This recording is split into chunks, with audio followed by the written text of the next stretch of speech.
how'd you guys do on the homework? I haven't even looked at them yet. With the practice of the decatastrophizing and the automatic thought log. Did you understand that? Anybody confused by it? So in the past, like last semester, some people, the point, and I want to make sure that this is clear, because the point is not to make the catastrophe feel worse. So for example, I remember last semester, a student had talked about breaking up with their significant other and was like, that would ruin my life. How hard would it be? Oh, that's 100%. Well, and then you kind of go through the decatastrophizing, and it basically solidified that he would feel like nothing without her. And by the end, it was like 110%. Like this just valid, but the reality is you're supposed to be facing the truth as if it's real. So most people's first response, and we'll go over this again, to a challenge, it doesn't have to be a catastrophe, but a challenge is the surface initial response, which is, God, that sucks. No, I'm not going to do it. That sucks. It's uncomfortable. What the goal would be is that you can feel something that's challenging and actually face it. Because if you face it, you are going to go up.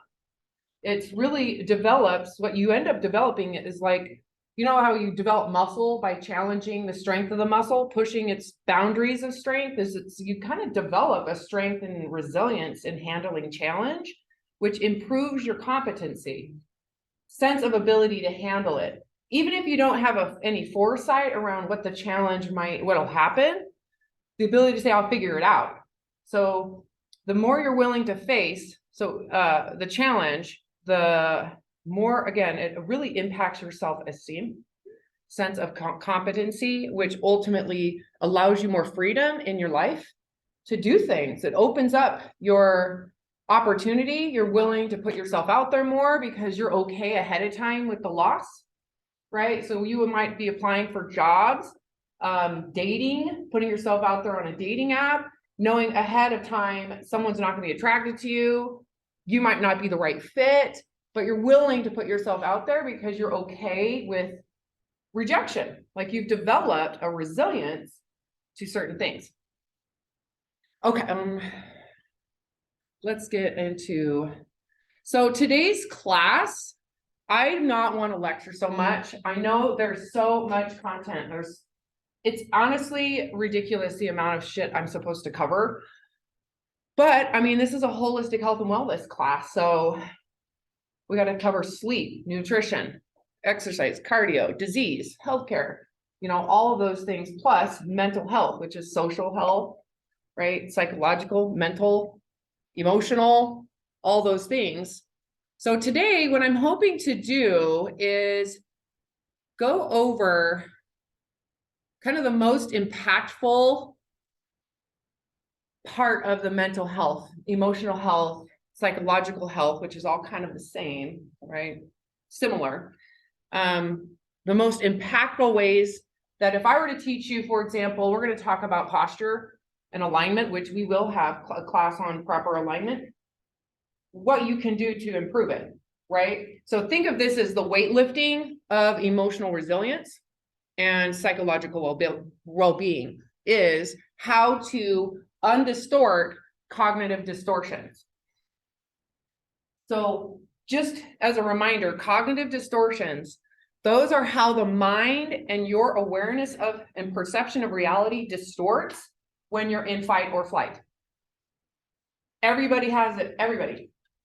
Anxiety, jumping to conclusions, that comes from that anxiety, worry, the feelings of threat that your body biologically and physically experiences. Every single one of us has distortions in how our brain functions. So what they know today is that depression and anxiety and mental illnesses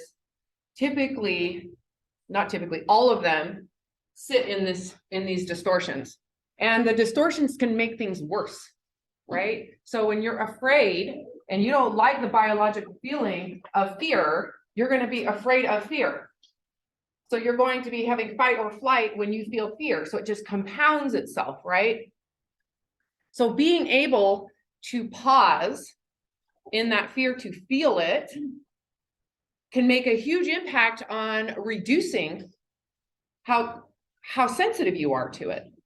So so being able to do this has shown to be the most effective and transformative method of therapy for some of the worst case scenario mental illnesses.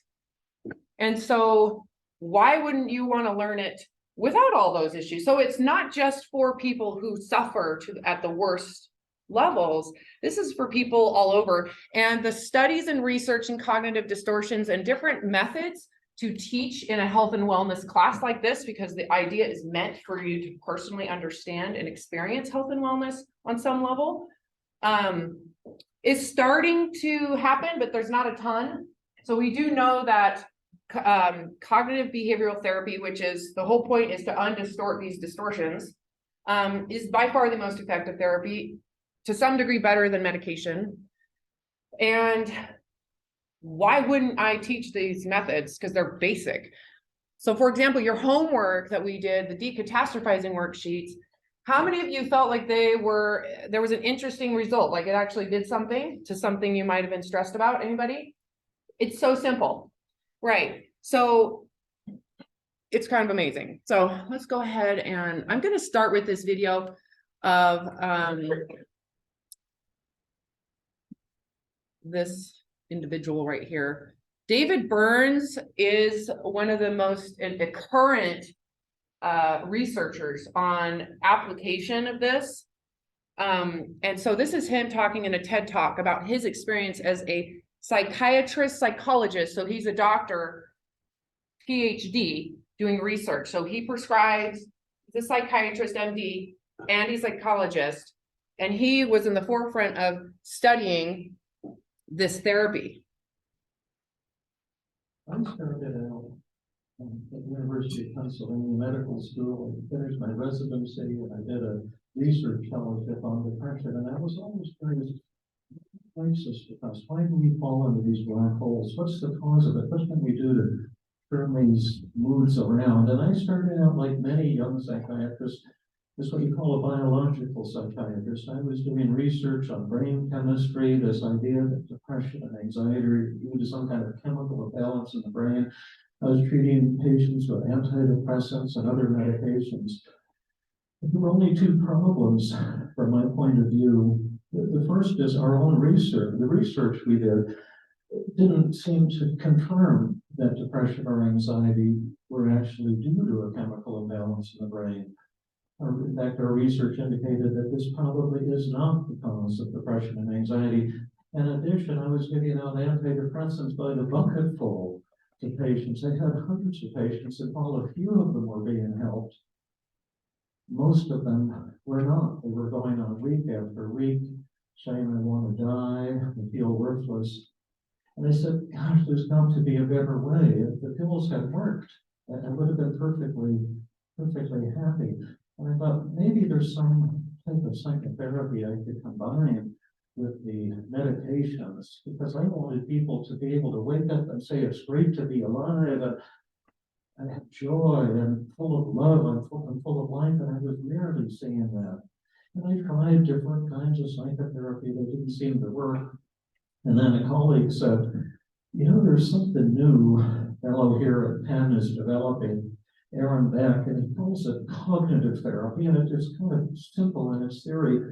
And maybe you could try this out with some of your patients. And a cognition is a thought. It's just a fancy word for a thought. And there's three basic ideas behind cognitive therapy. The first is that our thoughts create all of our moods.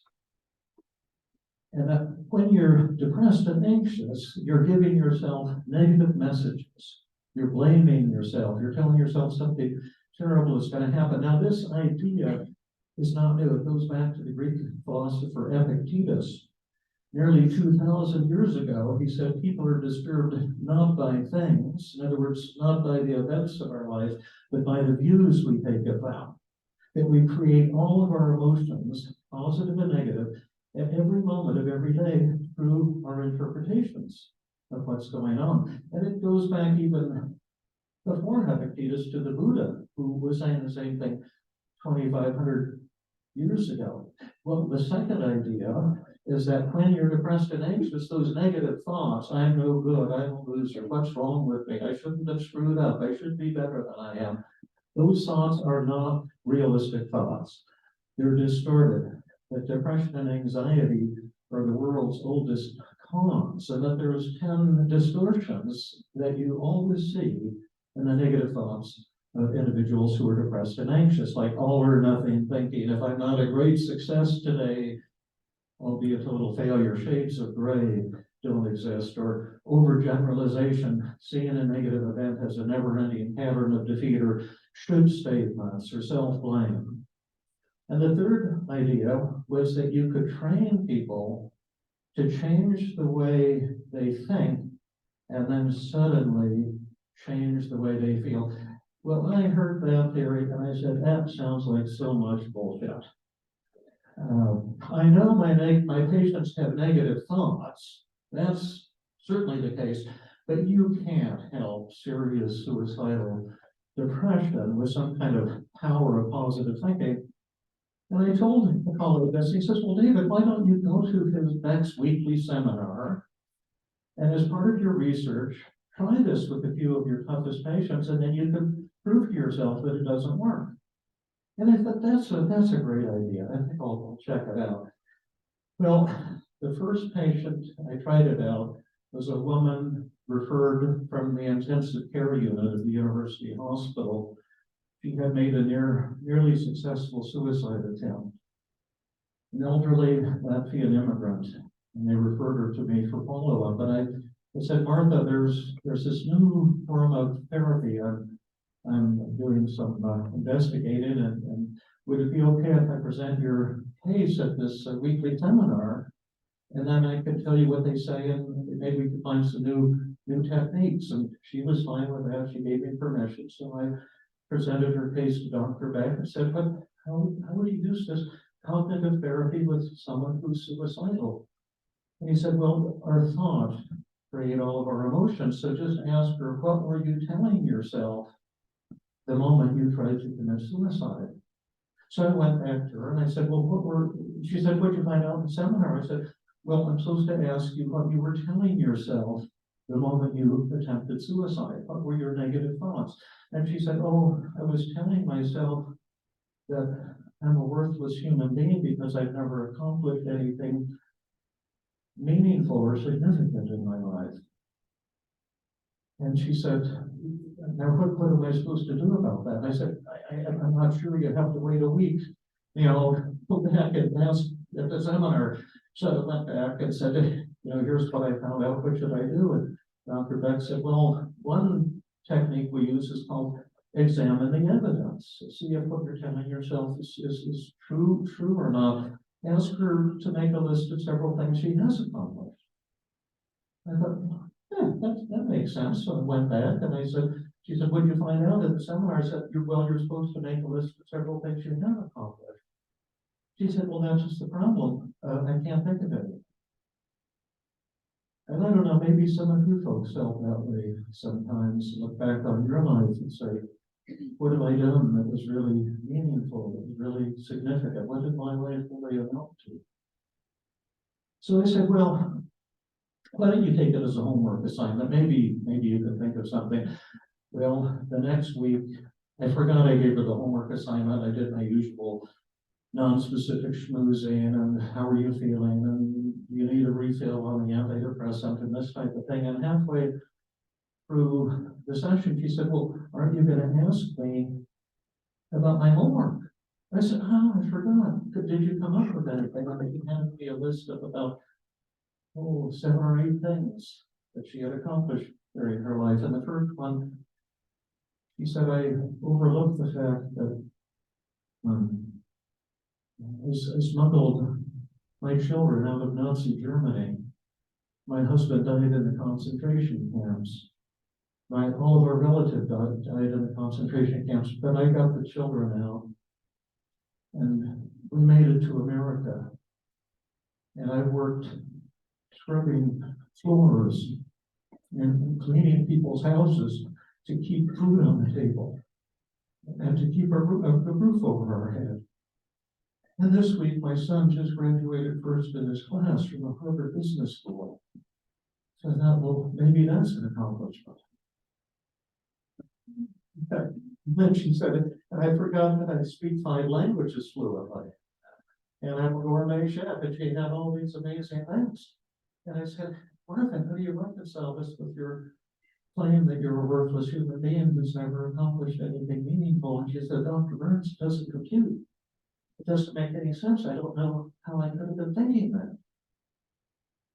And I said, how are you feeling now? She said, I'm feeling a lot better. She said, do you have any more techniques? I said, no, that's the only one I've learned so far. You have to wait till next week. I'll learn another technique.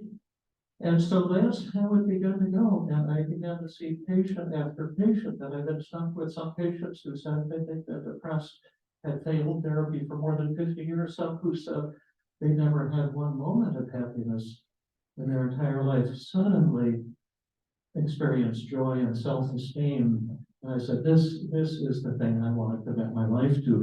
I had just received a grant from the government, a 5-year grant to develop a brain chemistry research laboratory at the medical school. And I sent the money back. And I said, I don't want to spend my life doing research on a theory that's not going to bear fruit. This is what I want to do. And then the research began to come in. First, a pilot study at Penn that showed that this new form of therapy was as effective, if not more effective, than the best antidepressant drugs. And then study after study has come in, and now it's become the most researched form of psychotherapy in history. We all got excited, and Dr. Beck said, David, would you like to co-author the manual that we're writing for therapists so people can learn how to do this new form of therapy? Okay. So Dr. David Burns goes on. I don't want to keep on going with this video because I think it's pretty telling, coming from a psychiatrist who started in the theory of disease model, recognize that you can't change someone's beliefs with a pill. And if their beliefs are the source of the negative thinking and that creates the thoughts and the feelings, what is a pill going to do for that? Now, not to say that there isn't an appropriateness to getting medication. I believe in that. But this type of therapy, when you can get people to look at their underlying beliefs that are where they come to those conclusions, you can change the core of the problem. When I had my eating disorder, which was the surface of what people were seeing, right? That I have this obsessive compulsive drive to binge, purge, exercise, obsess over my weight, blah, blah, blah.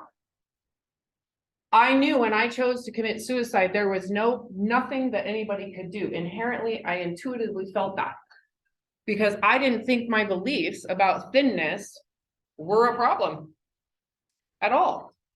So let me move forward from here. So I think it's really important that when you look at this and as you get older and as you progress, as you hear more and more about it, because it's not going away, that you open yourself up to how it can impact you or friends, being able to be building resilience to face the truth when the truth might hurt, right? So just a recap on cognitive distortions.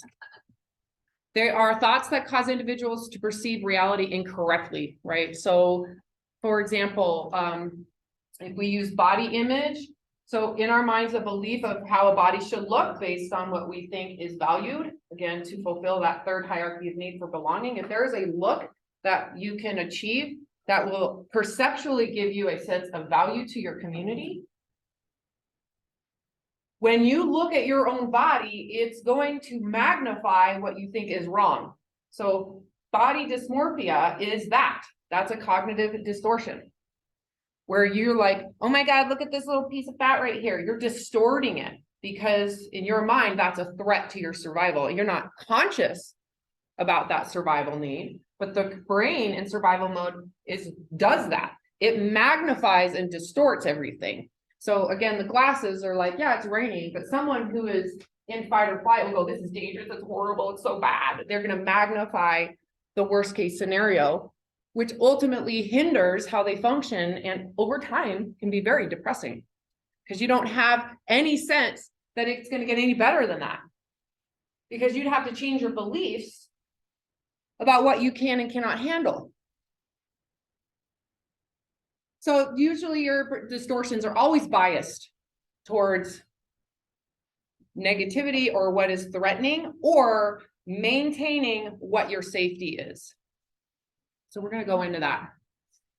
So survival mode distorts reality to magnify threat to be a lot bigger than it is. Can you see why that would be important? If you're not feeling safe, if you feel inadequate or weak, why threat would be a bit bigger? It would feel bigger. It's like the brain saying, you better watch out, you need to do something because it's threatening. So it magnifies it.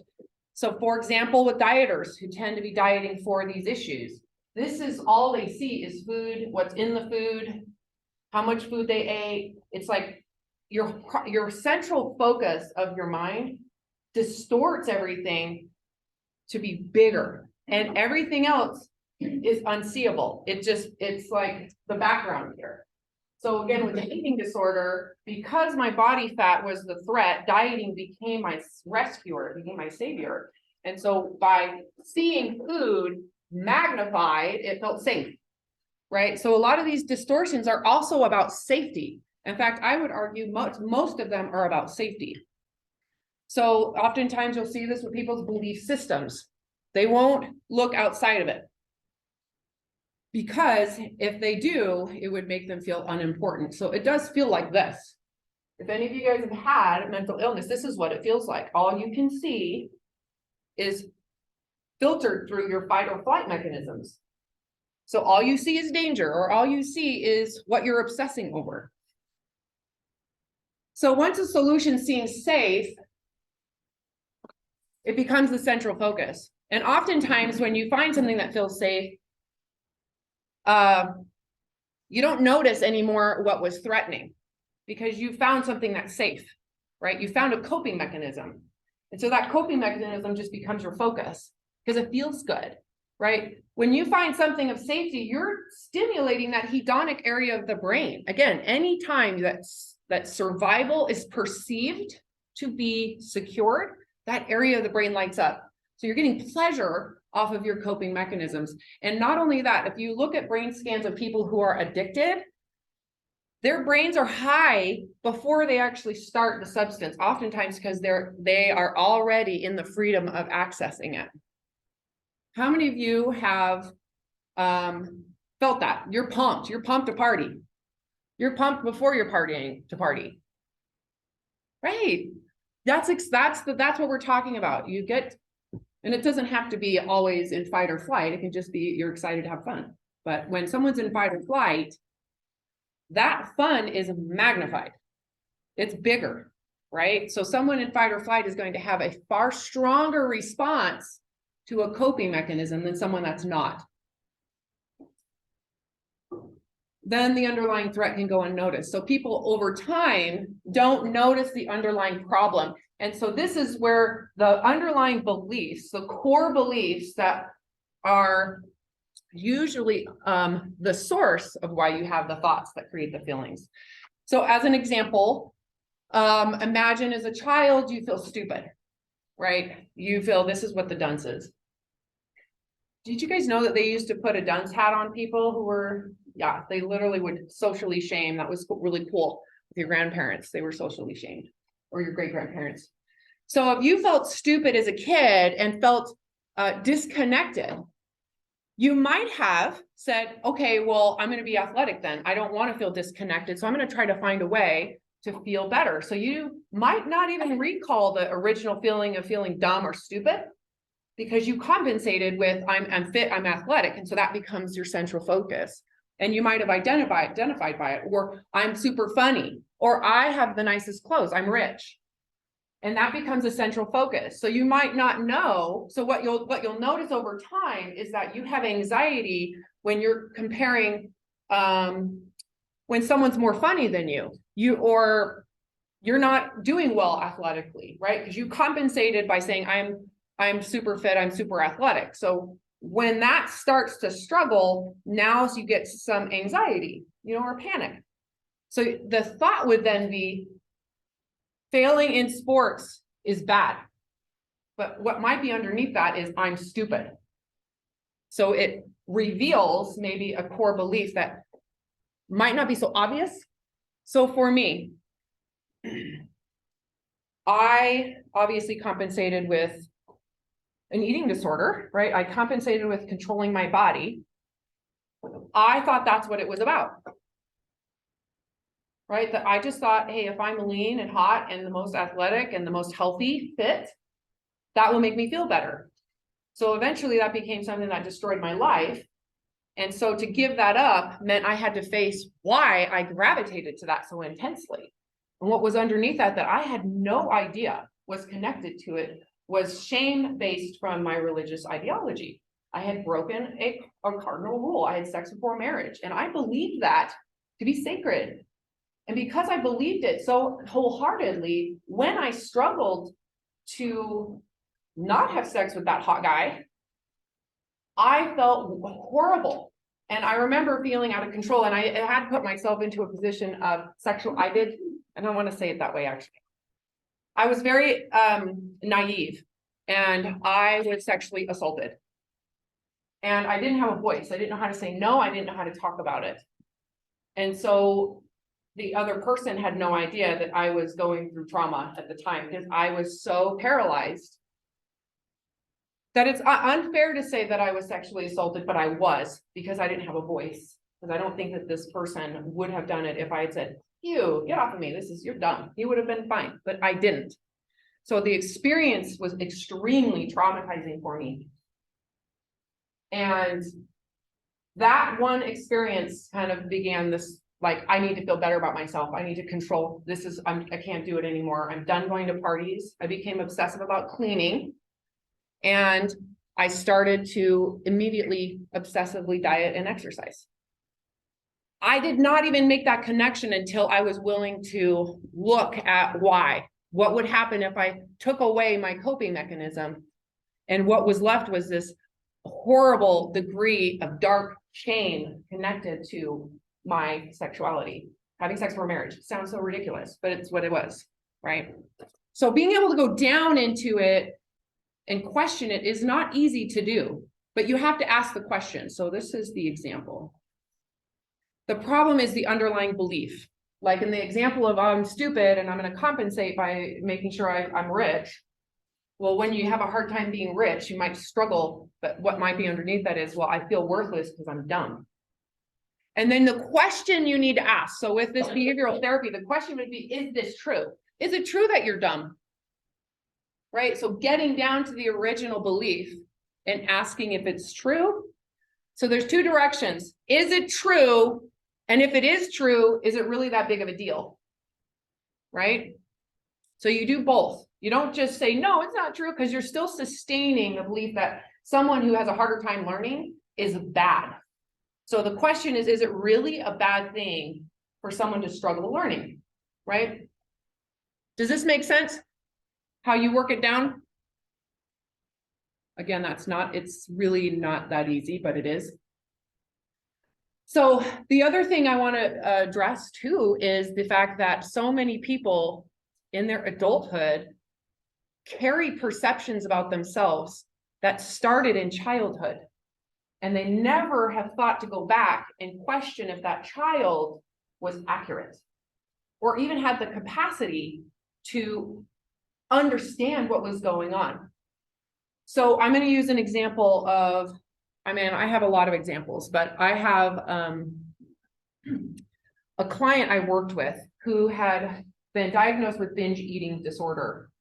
And she came to me thinking we were going to talk about listening to her body, intuitive eating. And I was like, we had started talking. I was like, gosh, this type of kind of extreme response means there might have been something traumatic. She's like, well, I'm kind of over it, but and I didn't know if I really need to talk about it, but I was molested by my grandfather from the age of 4 to 12. And I'm like, oh, well, let's go there, right? Because in her mind, she had thought, I'm done, we're good. So like, well, have you thought that through? Like, have you really thought about how that impacted you? And then the first thing I said to her is, you know, that had nothing to do with you. It had nothing to do with you. She's like, hold on, I've never heard that before. I always thought that I didn't do anything wrong, but not to hear it differently, like that had nothing to do with you. So we took about 10 minutes to re-look at that scenario from an adult's perspective about her grandfather. So prior to this, she was looking at it from a child's perspective, and her perspective up until that moment was that I did have something to do with that. I just have to learn to cope. I did, as if she attracted it to her, as if she was a part of his issues.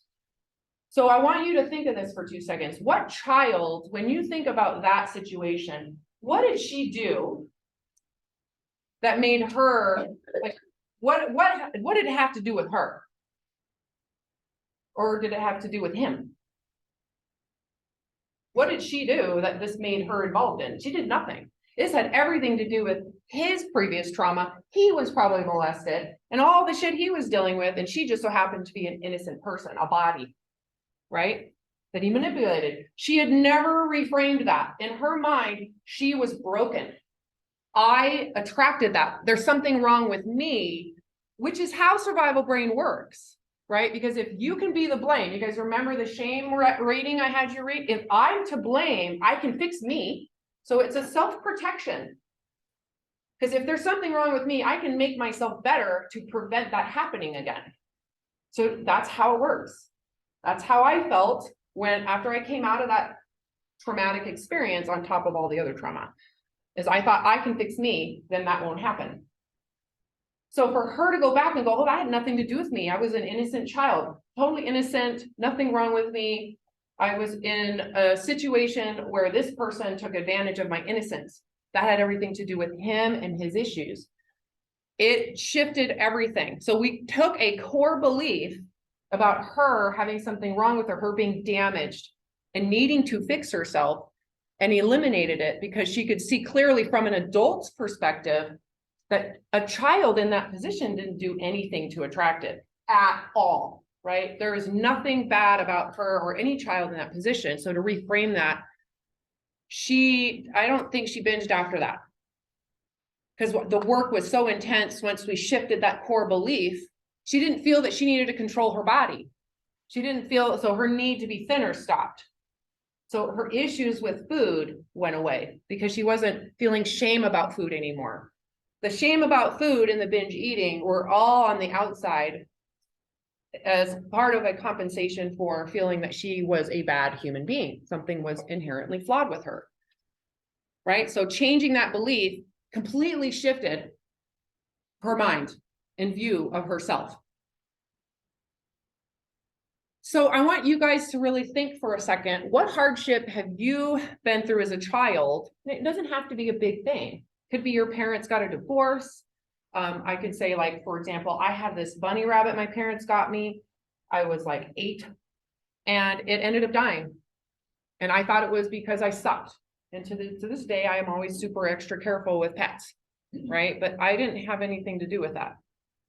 I'd have to rethink from an adult's perspective, readdress the issue. So what hardship have you been through as a child that formed the way you perceive yourself today? That happened to me. So the vision and the visual or the memory you have as a child's memory, I want you to consider, does a child really understand adult situations? Like, can a child understand this class? Right, so imagine a child who is assaulted, witnesses family members fighting, alcoholism, drug abuse, all the things.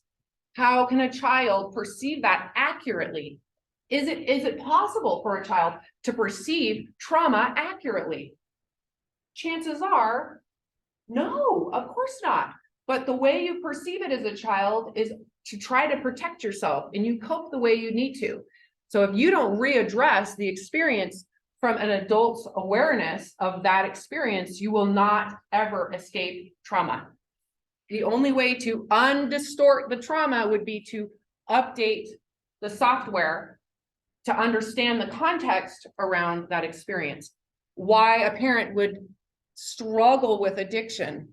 What does that have to do with the child? Right? How many of you would think it was about you or a parent's divorce? How many of you would think this has to do with me?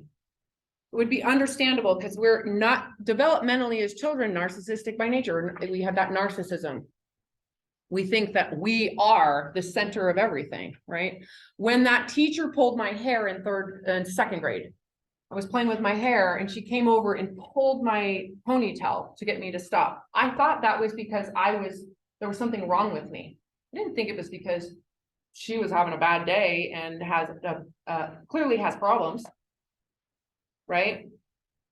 Or that it was the generation of that time. They used to swat your hands, put you in a dunce cap. I mean, her generation was older. What was normal for that generation, right? So on top of that, what do I do when I see my father kicking the living crap out of my older siblings as he's in fits of rage from his trauma from Vietnam, which we didn't know about. We just saw him beating. I watched my older brother get thrown down the stairwell and then beat up.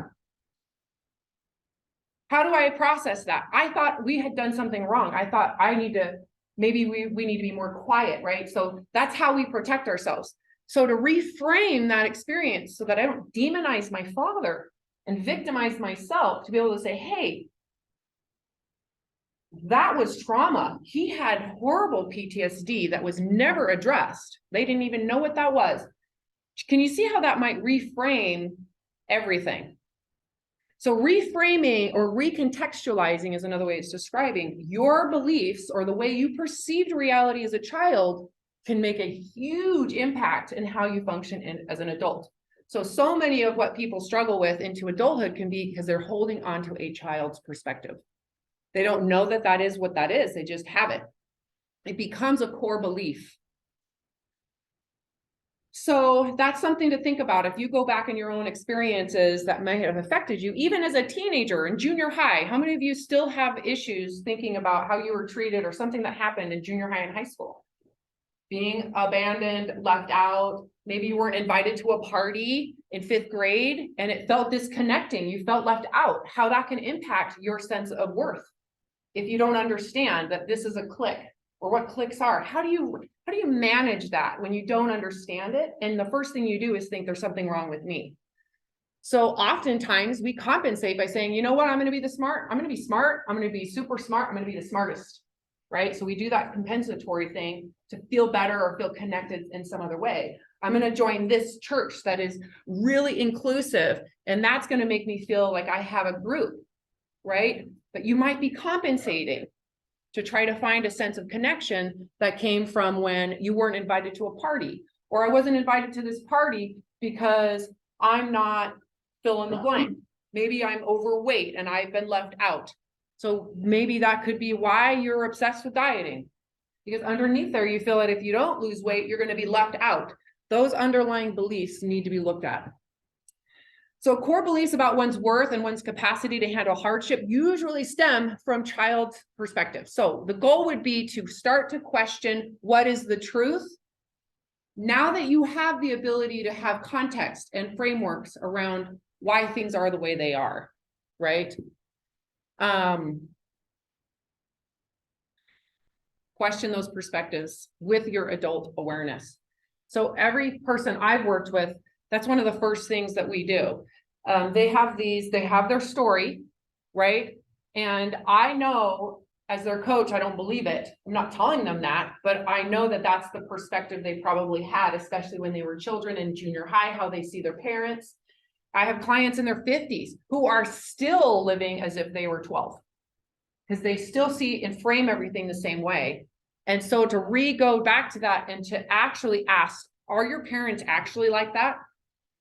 Now that you're not in junior high, let's go and look at that differently. And all of a sudden they have a relationship with their family members that before was so contentious and angry and bitter and victimy. So being able to go back. So oftentimes, so to survival wrong, the problem is this is a huge issue with going back, is being wrong to survival is death. Being wrong feels like death. This is why so many people struggle to actually come out of survival mode, because they are unwilling to face hard truths or to accept that they may be wrong, because it feels like threat. It's not just they're bad people. It literally feels threatening. So we're not wired necessarily to be open to reality or open to the truth, especially if the truth conflicts with what we think is right. Because that would be like facing vulnerability or mortality or the unknown. Oftentimes when we create a story and we're using that story, right? This happened to me, this did it to me, to actually conflict with that or question that would feel bad. Why would you do that? Right? That's cognitive dissonance is what that is called. It creates this dissonance around the fact that the way you might be living and thinking and believing could actually be the source of why you're miserable and have mental health problems. So it might seem safer to put the blinders on, right? To not look at that truth. And so oftentimes when working with clients that I'm going down into things, they might be very confrontive about certain things. And that's usually where their progress stops, right? Because they're not open to say, my parents weren't actually horrible. I needed that position to feel better about this man who was grooming me. So I have a client right now who was groomed at 14 to be a boyfriend with a 34-year-old, and she did not see it as grooming. She saw it as she was extra mature, because that's what he was telling her. You're so mature. So at 33, her and I are going over what's going on, and she did not want to feel that, because if she was groomed, her whole self-concept of being superior would crumble, because that whole sense of superiority is how she got groomed. He put her on this idea that you are so smart, you are so special, you're more mature, and that's how she got comfortable with him and had sex with him at 14, 15. So again, to question that and see that she was groomed was catastrophic to her sense of, who am I? What do I do now? It was very disorienting. And that does not feel safe. It might be safer just to put the blinders on. But then with those blinders, don't complain that you're blind, that you have all sorts of problems, right? Or understand it better. So the goal in this type of viewpoint is to answer, what is the truth? What if you're wrong? What if your story is actually, again, wrong? It's one perspective. What if it's a perspective that might be causing you harm? What if you're wrong, right? Are you willing to go there? What if you're right? Let's say you are right. Is this something that you can accept? Then what? So that's where the practice is. So this is another doctor. This is a short video, but I think he's really good at we're going to go into the practice, and I'm hoping to take the last 20 minutes of class to actually practice amongst ourselves, going through a hardship, and then how would you come out of it? So let's go ahead and listen to. Whenever you have a thought, your brain releases chemicals. Whenever you have an angry thought, a hopeless thought, a helpless thought, a critical thought, your brain releases chemicals that make you feel that. And it happens immediately. Your hands get colder, they start to sweat, your muscles get tense, your breathing becomes more erratic. The opposite is true. Whenever you have a happy thought, a hopeful thought, a loving thought, a grateful thought, an appreciation thought, a kind thought, your brain releases a completely different set of chemicals. that warm your hands, dry your hands, relax your muscles, cause your breathing to be healthy. And so the exercise is super simple, but you have to do it 100 times. Whenever you feel sad or mad or nervous or out of control, write down what you're thinking. Yeah. And then ask yourself, is it true? But basically, write down the thought. All my colleagues hate me. And then 5 questions. Is it true? No. I have 10,000 colleagues refer patients to me, so it's not true. Is it absolutely true? If 1 is no, 2 is automatically no. 3 is, how do I feel when I have the thought, all my colleagues hate me? I feel lonely. Yeah. I don't feel sad. And I feel angry. And I feel like I'm living in a dying world. 4, question 4 is, who would you be or how would you feel if you didn't have the thought? Well, I'd feel happy and driven and motivated. So thoughts drive feelings. Feelings drive behaviors. And behaviors drive outcomes. You want to be successful, you have to get your thoughts right. Amen. And what I love is question number 5, is take the original thought, all my colleagues, and turn it to the opposite. Now, not the narcissistic opposite, all my colleagues love me, that might be true. But not all of my colleagues hate me. And I'm like, well, it's totally true. And when you do those 5 questions, the negative thoughts disappear. But when you don't challenge, they expand. Oh, yeah. So writing them down and questioning them helps to kill them, provides protein for the antidote. And letting them run around in your head provides the gasoline for anxiety and depression. Thoughts are automatic. They come from all sorts of places. Many of them are written in your genes. When trauma happened to your great grandfather, that got written in your genetic code. Now, when good things happen, that gets written into your genetic code as well. And thoughts come from what your parents said to you, what your siblings said to you, what your classmates, the ones who liked you and the ones who didn't like you, said to you. It comes from the news, it comes from music. Thoughts come from all sorts of places, and they lie. They lie a lot. So I want to kind of go over what he described, because I think this is really simple. Is it true? That's so important. Like, you have this feeling like they're out to get me. They're out to get me. I'm in this group of people, I'm in a team, and they don't like me, and they're out to get me, and they're trying to sabotage my success. You can have that feeling, and that feeling might make you think, oh, well, it must be true. Well, is it true? So usually the first question of, is it true? You're going to go, well, yes, it is. It is true. It sucks. They're out to get me. And then you have to question again. That's why it's number 2. Is it absolutely true? Because now you need to be truthful with yourself. Usually your first response is surface, fight or flight reaction. Don't tell the truth. It hurts. Right? Because if it's true, now I have a guide, I know what to do, I can make decisions, it's clear, right? But if it's not true, then what? What if it's not true? So this is oftentimes the biggest, this bridge between these two can be really sticky. So let's go through the first exercise I had you guys do last week, where I said you're going to gain 50 pounds, so you don't have a choice, and it's permanent.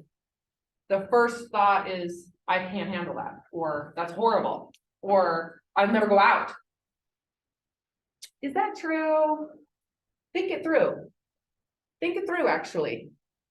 If it's permanent, would you literally stay in your house in shame forever? Is that actually true? If you think it through, you'll find out that it's not true at all. Actually, you'd be pretty liberated when you actually face the question. So again, the first one is it true? And the second one, is it absolutely true? And be honest with yourself. And then how does that make me feel? Right? And so what you're doing is you're connecting the belief, the automatic thought, right, to the automatic thought. So that's what a lot of people call them ants, automatic negative thoughts, because usually that's what they are, or ant thoughts. How does it make me feel? Then you're connecting it to your feelings. It feels disconnecting. It feels ostracized. I feel ostracized, right? I feel lonely. It feels like if I don't do anything, I will be rejected. And you can keep on going down those feelings. And most of these feelings go down into I will be isolated and alone and forever and die.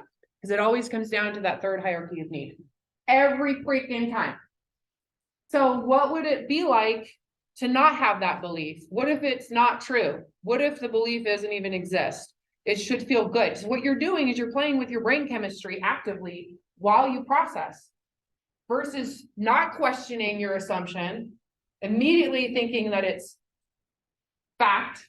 And then now you're stuck in a loop of negativity, paranoia, anxiety, worry, isolation, and then comes depression. So the goal with these things is to start to work on it. So get out a piece of paper. And so let's practice. I actually can do one if you guys want me to quickly. This is really, so this is your in-class participation. So with this, you're going to take a picture and upload the picture. So get out a piece of paper. Does anybody have something that they are, do you guys have a friend that might be going through something crazy hard? That's like, how do you get out of that one? Does anybody have something? Because I can do it. Something. Give it to me. Okay, to give me more detail about it. Like, was he in the house? Yeah, he's in the house. How did it burn down? They had a brand new board for it for the garage. Open up the garage door. How did they, so, okay, just getting some details. Okay. Your house burned down. Is this his house, his parents' house? His grandparents. His grandparents' house. Oh, that sucks. That sucks. That's a legit, this is awesome. Okay, so your house is burnt down. Let's just say there was a loss of pictures, a loss of everything, the smoke damage. The dog. Oh, okay. So how do you reconcile that? Well, first is acceptance. This is the hardest part. So in this case, there is nothing you can do. So what can you do? There's nothing you can do. You have to grieve. This is where you allow yourself to feel bad. It's part of acceptance that the dog is gone. The dog might have suffered. That's hard. This is a good one.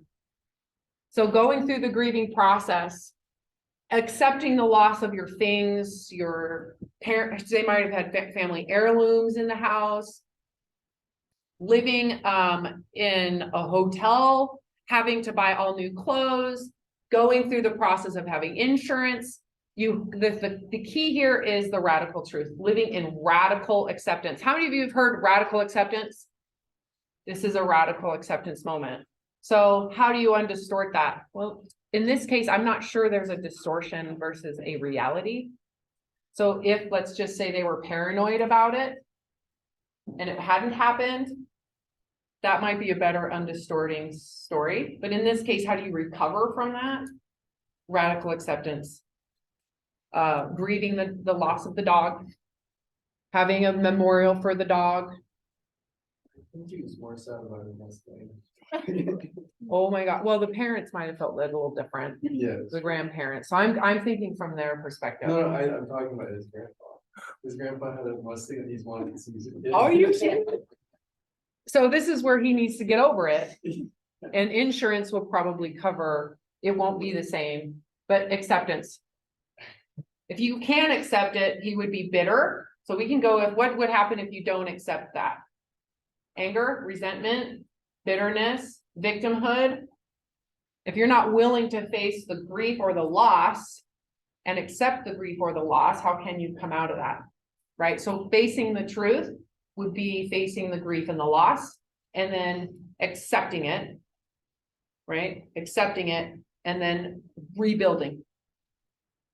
I don't know if that was very helpful, but the hardest thing would be getting to that acceptance. Because in acceptance, you have to move on.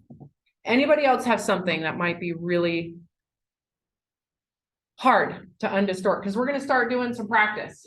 Because the key here is practice, that you start thinking, okay, let's start with a childhood experience. So write down a childhood, like, and it can be one sentence. Like I was left out at a party. Like you guys, there's gotta be, we're all been alive for a long time now, like 18 plus years. So what is an experience from childhood that had personally, maybe you would still look back and think, oh yeah, that's true. It's true. Someone cheated on you. Your parents neglected you. Something.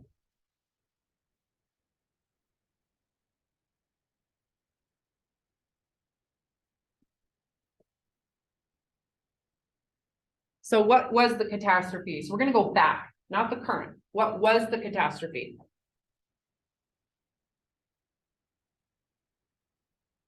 And then at the time, rate it. At the time, what percentage of bad was it? Like, oh my God, it ruined you. You changed yourself after the fact.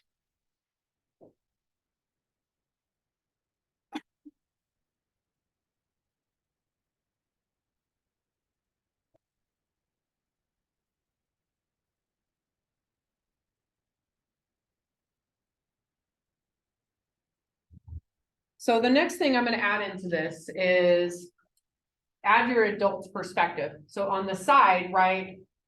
What do you think was really happening now that you're older? And it maybe had nothing to do with you. So don't look at this because I'm adding one in here. Add your adult's perspective on it. Were you accurate at that age in understanding the situation? And if you could tell that person, kind of give it a reality, like, oh wait, hold on, don't take that personally. That friend is having issues with this, right? What did you not know that you could give yourself awareness about today? What is that?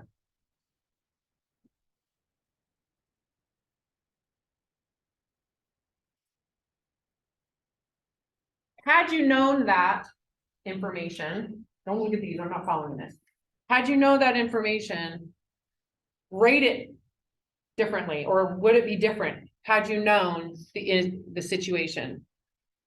Would you, now that you have that viewpoint, is it easier would you have an easier time dealing with it, knowing what you know now? One of the practices, I'll wait for you guys to finish.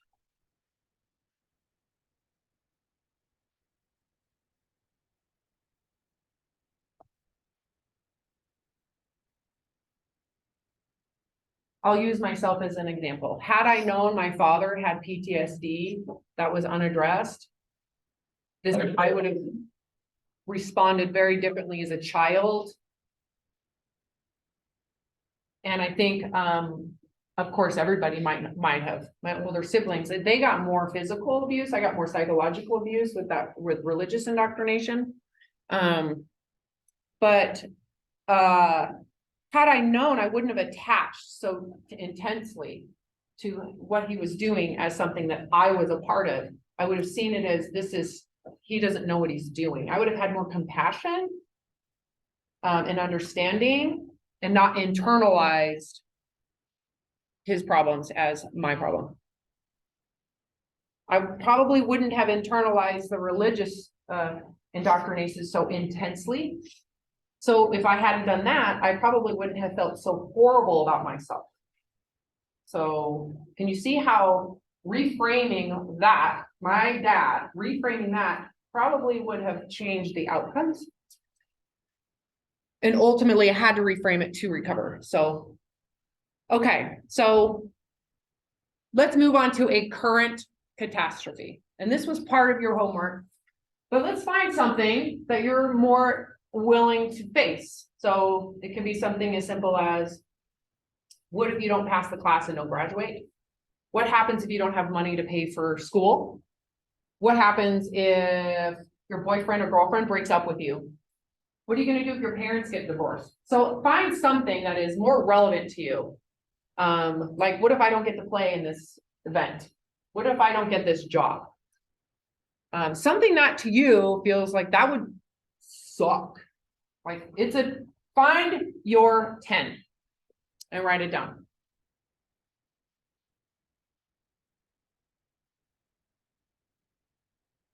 And then rate it on a scale of 1 to 100%. How awful is this catastrophe?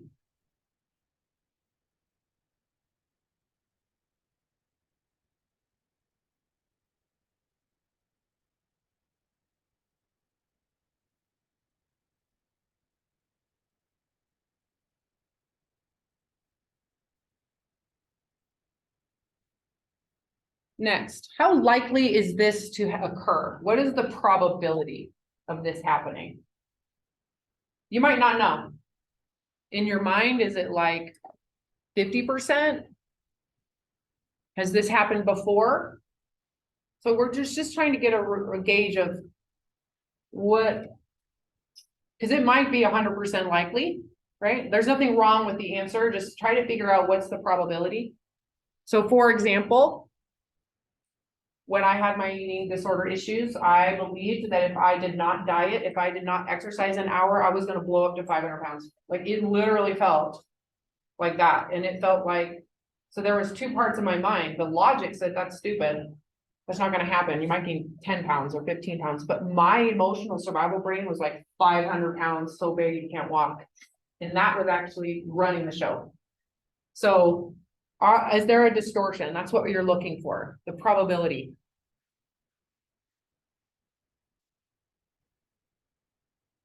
Now, how awful would it be? What's the worst case scenario? What's the best case scenario? Is there a worst case scenario? What's the best case scenario? And what happens, the next one after that would be, what happens if the worst case scenario actually happens? So we're gonna face it. So for example, if I used I thought it was gonna be 500 pounds, what if that is fact? 500 pounds. What's the worst case scenario? So it would be like, worst case scenario, you don't pass, you don't have money to pay for college, you're gonna have to take a break. You know, that might be something more realistic. Worst case scenario, parents get divorced. They fight and they hate each other. Worst case scenario is the cancer is malignant and you are going to die within 6 months.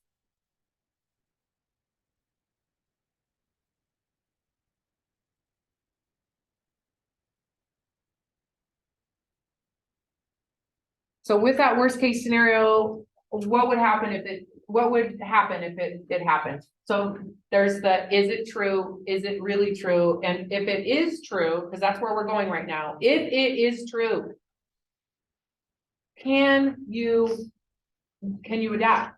Can you handle it? Can you find a sense of ability? Can you do it? What would happen? And it might be simple as, I need to find a job. I would need to, are there ways that you can find a sense of ability to handle that worst case scenario?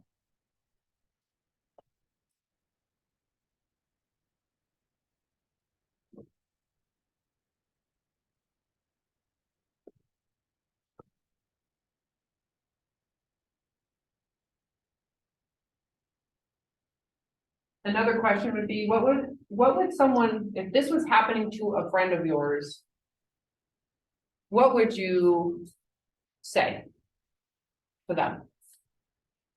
Again, the worst case scenario happens. It happens.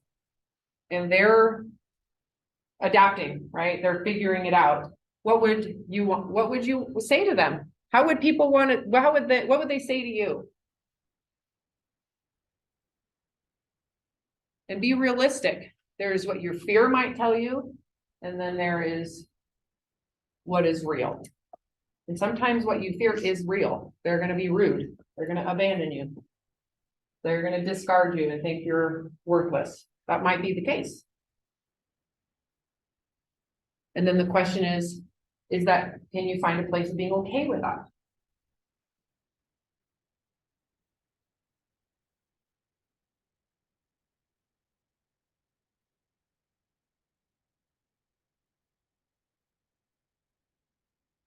So that was this question. Suppose the worst did happen, how would you manage? And be truthful. And what would you say? Anybody willing to share what they wrote down? Anybody? No one? Let me see if I can give you something like for me. So, okay, so worst case scenario for me, I told you my 10 is that my children get tortured and murdered, but let's be more realistic. Let's just say I'm getting my graduate degree and I'm supposed to write a literature review and it's supposed to be published by the end of the semester. And I have to read so much research material. And this is how people become experts, is they have to read the research and they have to know what they're talking about. And I'm specifically reading research on courses like this and how they're impacting mental health and physical health. So I am so behind and I might not do very well. And so my supervisor might be disappointed because I am dropping the ball. If I don't get it done and don't do it well, and it won't get published. So the worst case scenario is it's a pass fail. I fail. I might lose the scholarship. I might lose the position, right? Then what? Well, okay, let's just say that does happen. I'm not a good fit. Probably that might be the truth, that maybe I'm not capable of handling the workload. The goal set for me is something that is reasonable. And if I'm struggling to get there, this might not be a good fit. I might need to find where what I can handle works. The other thing is maybe I might have to reduce my training schedule. I still train 15 to 20 hours a week of personal training. I was training people this morning. Tomorrow and on Friday, I train 6 hours. Boom to boom to boom, back to back to back. Maybe I should reduce that training. So there's things I can do to adjust. So the worst case scenario is I don't adjust. The next is I adjust and I try to make up for it and redo it. So the first thing I went to is the truth. If that's the facts, then I will be fine, right? So anybody have something they're willing to share with the group? Because this is something you're going to want to practice. What would you guys do in the case of you didn't pass a really hard class like organic chemistry and can't graduate? Anybody want to talk about that? How real is that for any of you here? Is that real? Okay. Shall we do it? What's the worst case scenario if you don't pass the class? One of you answer. You would have to retake it. It would, right? How many students do you think have had this problem? Right, so if they're not willing to accept students that have had a hardship, they're probably very difficult to get into and might be unrealistic, right? But let's just say that happens. Can you handle it? Like, what's your sense of ability to handle that? Is there any embarrassment? Like, is there any social disgrace involved in your feelings about it? That's good, because that would make it really hard, don't you think? If you're like, I'm embarrassed, my parents are going to be disapproving of me or disappointed, that might make it a little bit more stressful.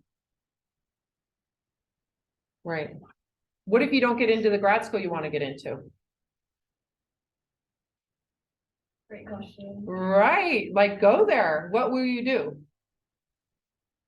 Go somewhere else. Right. So you see how that kind of just facing it for one freaking second, it's like, oh, I can adapt. So you're finding routes to adaptation. Doesn't mean you don't try hard. It doesn't mean you don't do what you can or make adjustments.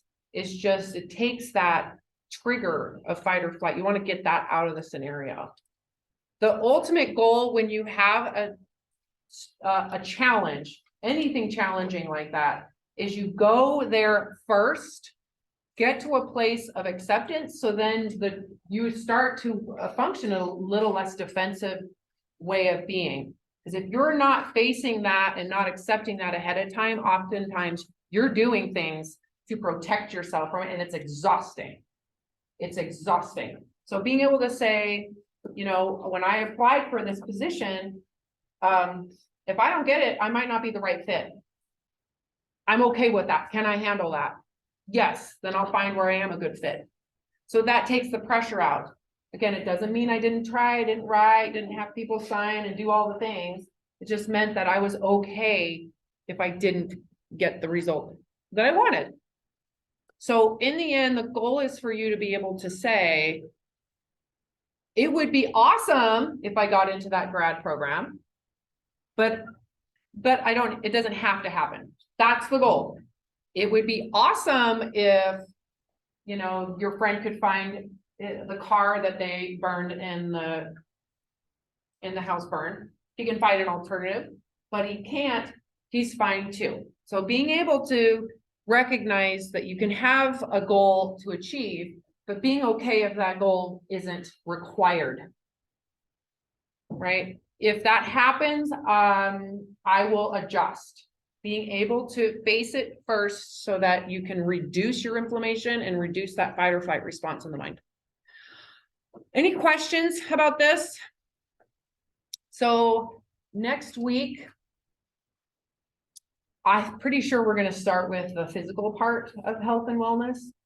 And the goal would be throughout the rest of the semester that if things arise, like with body image, when we talk about body image, when we talk about if you can't do this, we're going to practice facing the truth in a lot of different scenarios, right? Because we're going to get into also at the end, relationships and sex. What happens when you're rejected? We do want to, you're going to want to practice this quick and easy way to undistort any distortions. So, all right. Have a good week, you guys. Thank you. You're welcome.